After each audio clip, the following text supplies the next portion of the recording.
Olá, amigos do Portal Via Pública, conversas com Dilmar Rodrigues, seu espaço de informação, de conversas agradáveis sobre temas interessantes e de interesse da nossa comunidade. Você tem aqui. Cada semana tem um assunto novo, um assunto interessante. E se você perdeu os nossos outros programas, Portal Via Pública, TV, você tem todos os nossos outros programas, aqueles que já foram ao ar e que você queira, de repente, saber o que nós discutimos aqui no espaço do Conversas com Dilmar Rodrigues. Minha convidada de hoje engenheira de alimentos com especialização em gestão da segurança de alimentos. Fico contente de você primeiro ter aceitado o nosso convite para falar um pouquinho sobre essa segurança alimentar e segurança de alimentos aqui no nosso programa. Obrigado, viu, Fernanda? Eu que agradeço o convite pela oportunidade, Dilmar. E esclarecer primeiro, né, são dois termos bastante parecidos, né, segurança alimentar e segurança de alimentos, e que parecem ser iguais e são diferentes. Parecem ser iguais e ser diferentes. Antes da gente definir isso, a engenheira de alimentos, com essa gestão na segurança de alimentos, o que ela faz? Qual é o trabalho? Aonde ela atua e como atua? Bom, o engenheiro de alimentos ele pode atuar em todo o processo de fabricação de alimentos, né? Então, controle da qualidade, controle do produto final, na parte de embalagens, confecção de embalagens para diversos tipos de alimentos, né? Questão também de análises microbiológicas e físico-químicas, laboratórios especializados em fazer análise de alimentos, a parte de concursos públicos também, né? Parte fiscal, né? Fiscalizar indústrias, fiscalizar serviços de alimentação. Então, ele atua e tem um leque bastante grande de atuação. Parte de marketing também, relacionado a alimentos, também pode estar atuando. Então, tem uma gama bastante grande. Além da área da docência também, né? Exato. Agora você falando em engenharia de alimentos, eu me recordo que há um tempo atrás, quando estava lá no ensino médio, eu pensei nesta profissão, e eu não sei porquê, eu acabei me perdendo e não seguindo essa carreira, realmente. Eu me recordo de nós termos conversado em determinado momento do ensino médio para fazer engenharia de alimentos, enfim, todo esse trabalho. Você veja que a vida dá volta e que nós estamos conversando sobre essa segurança e sobre esse cuidado. Então, vamos lá, definindo. Segurança alimentar, segurança de alimentos, fala para os nossos internautas. Bom, segurança alimentar, então, trata de implementação de políticas públicas para garantir, né, o acesso da população a uma alimentação de qualidade e em quantidade adequada. Então, todas as implementações políticas de erradicar a fome no mundo, no Brasil. Aqui no Brasil a gente teve a questão da fome zero, né? Então, segurança alimentar está relacionado a isso. E segurança de alimentos tem o objetivo de proteger a saúde do consumidor. Como? Né? Oferecendo alimentos inócuos, né? Livre de contaminantes de qualquer natureza, sendo contaminantes de natureza física, química ou biológica, e segurando o consumidor que ele vai ingerir um alimento que não vá provocar alguma doença relacionada através dessa contaminação. Então, essas duas diferenças são importantes, né, para que o nosso internauta possa entender perfeitamente. Eu não me lembro de ter falado o nome completo da Fernanda, porque o nome da Fernanda, ela fica doida porque eu gosto de brincar com ela, e a nossa amizade até do trabalho permite isso. Fernanda Garcia Fernandes de Paiva, então engenheira de alimentos com especialização em gestão da segurança de alimento. Essa qualidade, essa segurança, vamos falar agora da segurança dos alimentos, é algo novo? Há quanto tempo se tem preocupado efetivamente com isso, Fernanda? Há bastante tempo já vem uma preocupação e tem legislações bastante antigas também, né? Mas recentemente, a nível federal, nós temos a RDC 216, que trata sobre boas práticas de manipulação de alimentos, que ela é do ano de 2004, né?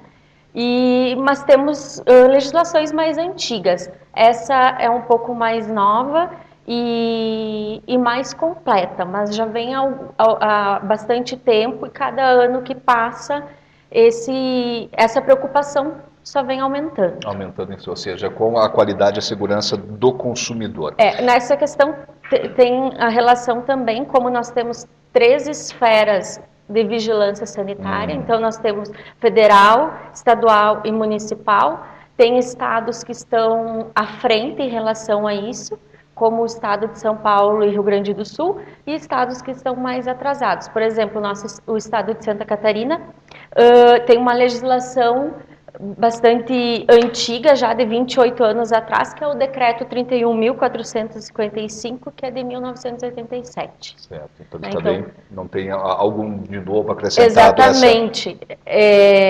Então, deixa um pouco a desejar. Essa vigilância, uma pergunta até que me ocorre aqui, essa vigilância sanitária, na questão federal, estadual e municipal, elas trabalham junto no que a gente falou durante muito tempo, que é o CIF, Serviço de Inspeção Federal, Estadual, e às vezes os municipais órgãos diferentes, cada um trabalha num caminho, trabalham juntos. Como funciona isso? Na verdade, são órgãos diferentes. A questão da inspeção federal, o CIF, a inspeção estadual, que é o CI, e o SIM, que é a inspeção municipal, em relação ao Ministério da Agricultura. Né? Há uma divisão entre a Anvisa e o Ministério da Agricultura. Perfeito, então, importante. O Ministério da Agricultura, o que ele fiscaliza e controla é alimentos de origem animal. Certo. Né? E a Anvisa, o restante. Né? Então, a parte de carnes, ovos, mel, é o Ministério da Agricultura. Né? Vegetais in naturas também é Ministério da Agricultura, o restante é a Anvisa. Então, para fiscalizar supermercados, restaurantes, padarias, enfim, daí é a Anvisa. A Anvisa que faz este serviço. Tem se falado muito, e quando nós estamos aqui preparando essa nossa conversa com a Fernanda, de que agora tem se falado muito sobre alguns elementos, né, por mais pequenos que sejam, que têm aparecido em algumas marcas de massa de tomate. Eu gostaria que você falasse um pouquinho sobre o que tem se discutido muito aí também, que algumas marcas foram retiradas, alguns lotes foram retirados do mercado. São as chamadas matérias estranhas encontradas em alguns alimentos industrializados.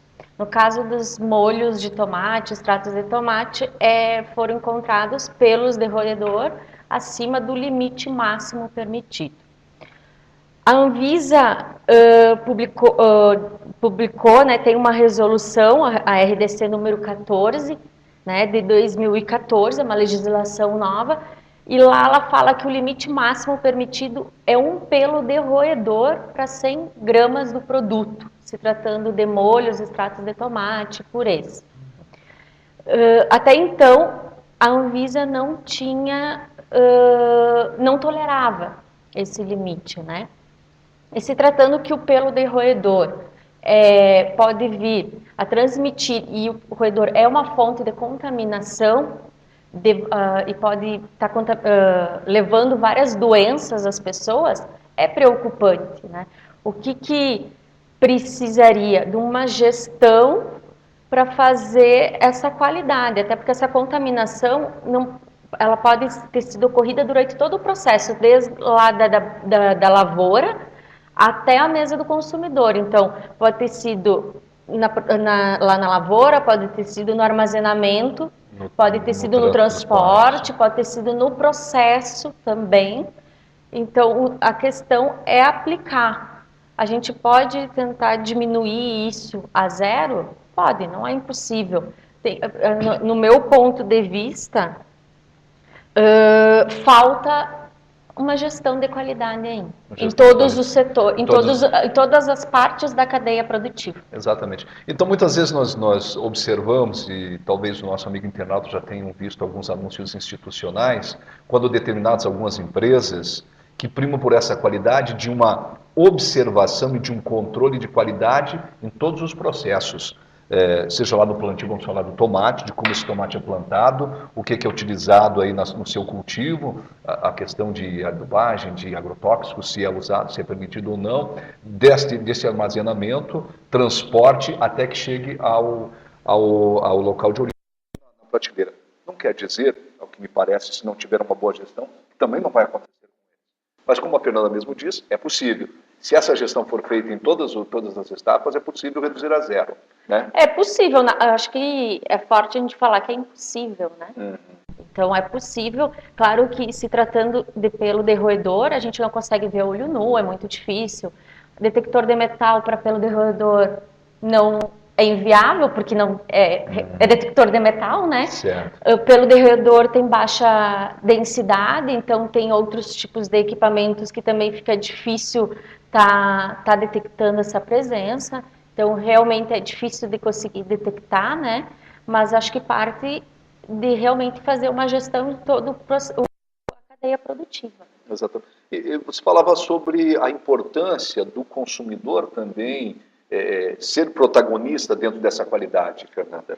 Verdade. O consumidor tem um papel muito importante nessa questão, em observar os estabelecimentos onde ele vai comprar os alimentos que ele vai consumir, né? Observar nos estabelecimentos, tanto supermercados, fruteiras, restaurantes, padarias, se os funcionários estão bem uniformizados, se estão com os uniformes limpos, se estão com uma aparência da higiene pessoal, uma boa aparência, né? Se o ambiente está limpo, como que eles se comportam, né? Na hora de atender e de servir. Exatamente. Essa questão, se tem a parte também de alvará sanitário, certo, né? certo. Verificar se o Exatamente. estabelecimento tem. Aqui nós entramos nesta questão do empresário, do restaurante, da padaria, da lanchonete. Mas eu gostaria, antes da gente entrar, porque é importante, porque o consumidor e o empresário trabalham aqui, com relação a ter permitido, por exemplo, a Anvisa permitir que para cada 100 gramas apareça o quê? Um pelo. Um pelo. Exato. Nesse sentido, como nós podemos, de repente, cobrar isso?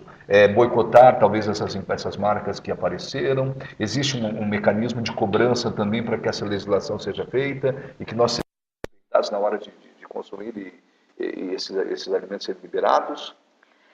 É uma questão do consumidor, né? Do consumidor tá exigindo algum tipo de mudança. Temos também a Proteste, né? Que é uma empresa que está do lado do consumidor, né? E até o pessoal pode procurar o Proteste, que tem feito um serviço de utilidade pública muito, muito interessante nessa defesa, nesse sentido do consumidor, não só na questão alimentos, mas de todos os serviços que são prestados. E também a Proteste, ela está em defesa do consumidor. A posição da Proteste, numa reportagem que eu vi, ela não tolera o pelo de roedor. Porque o que nós estamos comendo? Exato. Estamos comendo pelo de rato adoidado. Tem isso, né? Vai que os 100 gramas, porque todos tenham acabado justo nos meus 100 gramas, vários pelos de rato, ou seja, é uma proporção, mas que pode estar conjunta em um só, né? Também. Como será que a Anvisa chegou a esse limite máximo? Houve testes para comprovar que não vai afetar a saúde do consumidor? Que não vai gerar algum tipo de doença relacionada a isso? Porque a gente sabe que o rato transmite vários tipos de doença, né? Perfeito. Então, temos que cobrar. Cobrar aí também.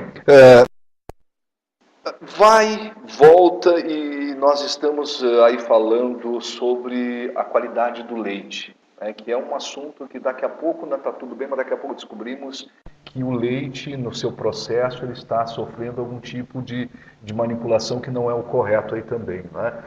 Aí entra também esse cuidado, a Anvisa tem que ser mais atenta. Como é que se consegue, na sua análise, assim, está faltando essa gestão também aí, porque às vezes está tudo bem, daqui a pouco não está, e a gente não sabe que tipo de leite, por exemplo, está consumindo? Se é leite também, se não é outros... Essa questão é o Ministério da Agricultura que fiscaliza. Olha, já uma mudança, então. Né? Não é a Anvisa, é o Ministério da Agricultura. Realmente falta fiscalização. As legislações que temos a partir do Ministério da Agricultura são boas. Nos laticínios nenhum caminho carrega antes de fazer várias análises físico-químicas e também microbiológicas para saber se o leite está adequado ou não.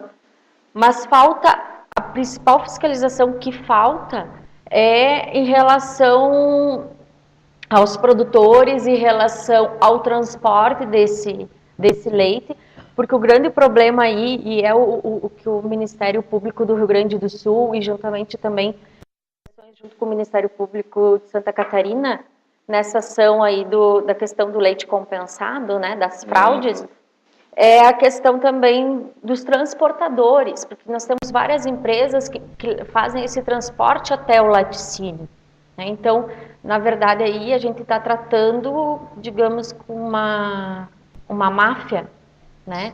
Então, precisa de uma fiscalização maior em relação aos transportadores. Há produtores também que, às vezes, por querer ganhar mais, acabam também realizando alguma prática indevida. Mas são poucos. O maior problema está na questão dos transportadores. Até porque, talvez já tenha surgido outra, mas uma das que se já está em vigor, ou se deve estar completamente em vigor, que é a normativa 51, que era um desses processos para garantir essa qualidade do leite, garantindo a esse produtor que produz esse leite dentro dessa normativa, que tem aí alguns fatores que não veio o caso agora falar, de qualidade desse leite, que garante um preço melhor. Então o produtor também está interessado. Então não adianta ele produzir um leite que está dentro dessa norma, mas o transportador não está adequado a isso. Na verdade, lógico que se tiver um incentivo melhor para o produtor em produzir um leite de qualidade, ele teria um preço diferenciado. Isso é ótimo, mas na verdade, na prática mesmo, pouco se vê, porque você tem muitas cooperativas em várias regiões do Rio Grande do Sul e Santa Catarina que atuam e entregam para beneficiadores, para laticínios, né? Diferentes marcas tá invasando aquele leite e está beneficiando, né? Então, eu vejo que os produtores, principalmente em relação aos familiares, estão muito mal orientados nessa questão. Porque as cooperativas, eu sou produtor de leite, eu vou vender meu leite para a cooperativa X. A cooperativa X diz que eu tenho auxílio de técnico, né, para me ajudar ali na questão do manejo, para gerir essa parte aí. Mas às vezes não acontece, às vezes o produtor precisa de um veterinário, de um técnico, e muitas vezes esse atendimento não é feito, né? Falta orientação para o produtor, falta reconhecimento para esse produtor também na questão financeira, porque se você for ver hoje, uma caixa de leite está quase R$5, e quanto que o produtor está ganhando hoje? Um pouco mais de R$1, dependendo da qualidade desse leite que ele está produzindo. Né? Exatamente. Então, essa política leiteira aí deveria ser melhorada e para incentivar o produtor a produzir um produto de qualidade. Né? E evitar que certos produtores acabem entrando nesse processo aí do chamado jeitinho brasileiro. Exatamente. Né, de querer fazer nesse sentido. Você já começou a falar, e para a gente já encaminhar aqui a nossa conversa, você vê que a gente vai puxando alguns assuntos e a gente vai estendendo a nossa conversa, porque é um tema interessante e a gente pode, em um outro momento, até dependendo de outros assuntos que surjam, a gente refazer sobre um outro tema a nossa conversa. E você já falou algumas coisas com relação ao olho e ao cuidado. Você já deu algumas dicas com relação ao consumidor, ao visitar, ao frequentar, ao ser cliente de determinados estabelecimentos, ser supermercado, açougues, padarias, lanchonetes e restaurantes. Gostaria que você reforçasse e também o cuidado que o empresário que lida com isso, para que ele também não corra o risco de estar, daqui a pouco, oferecendo um produto que possa causar um mal ao seu cliente. Primeiro, vamos lá, o consumidor. O consumidor fica atento aos prazos de validade, né? Não verificar só o prazo de validade dos produtos perecíveis, né? Carnes, laticínios, ovos, leites, que que vencem mais rápido, que tem um prazo de validade mais curto e que geralmente é o consumidor, enlatado não precisa verificar prazo de validade, refrigerante não precisa verificar prazo de validade. Não, mas a gente precisa estar atento a tudo, porque se existe um prazo de validade, significa que nós não podemos comer, estar ingerindo alimentos vencidos. Né?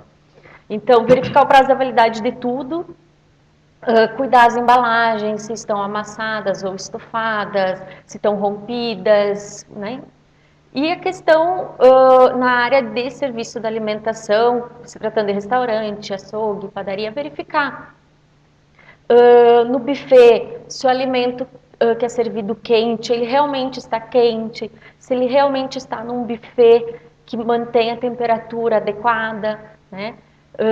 As saladas têm que ser servidas frias, então tem que ter um buffet refrigerado, assim como as sobremesas também. Então, no buffet, o alimento ele tem que ficar a 60 graus ou mais, e daí ele tem a validade de 6 horas. E o alimento que é servido frio, ele tem que ser servido na temperatura igual ou maior de 5 graus. Então, essa questão de estar verificando essas questões são bastante importantes. Bastante importantes na visão do consumidor. Na visão do consumidor. Que certamente se repete na questão do empresário para oferecer este produto, também esse serviço. Exatamente. A questão do empresário é o empresário se conscientizar que ele está oferecendo alimentos para milhares de pessoas. Dependendo do restaurante, ele serve mais de 500 refeições ao dia. E ele tem a noção que ele é responsável pelo aquilo que está sendo manipulado. Os manipuladores também são responsáveis pelo aquilo que estão manipulando, né? E o que está em risco é a saúde do consumidor. Porque geralmente as doenças transmitidas por alimentos, elas podem apresentar sintomas a curto prazo como a longo prazo. Né? A curto prazo nós temos diarreia, vômitos, mas a longo prazo nós podemos ter desordens neuronais, a gente pode ter falhas renais, doenças hepáticas, nós podemos ter câncer. Então, realmente, o empresário precisa olhar para esse lado, né? E se basear nas legislações que temos, né? Principalmente na RDC 216 da Anvisa, ela fala bastante coisa e ajuda o proprietário a implantar as boas práticas, né? Às vezes vale também do proprietário contratar um responsável técnico, né? Que poderia ser um técnico, um nutricionista, um engenheiro de alimentos, para estar orientando, né? E ajudando ele nesse controle a fim de minimizar todos os danos que podem vir a causar ao consumidor, né? Fernanda, muito proveitosa a nossa conversa, adorei nós conversarmos aqui sobre esse tema que é importante, nós estamos falando de saúde, qualidade, né?